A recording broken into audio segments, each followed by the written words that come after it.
ভুল করেও বাড়ির রান্নাঘরে এই 3 ধরনের বাসন কখনোই উল্টো করে রাখবেন না, না হলে বাস্তুদোষ লেগে পথের ভিখারি হতে বেশি সময় লাগবে না। চলুন জেনে নিই, তবে তার আগে প্রভু শ্রীরামের ভক্তরা লাইক করে কমেন্টে জয় শ্রীরাম লিখে দিন।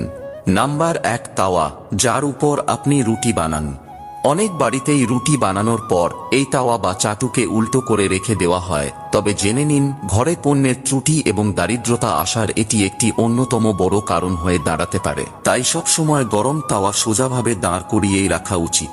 Number 2, pressure cooker. একটি প্রেসার কুকারকে সব সময় তার ঢাকনা বন্ধ করে কোথাও বসিয়ে অথবা ঢাকনা খোলা অবস্থায় কোথাও ঝুলিয়ে রাখাই উচিত।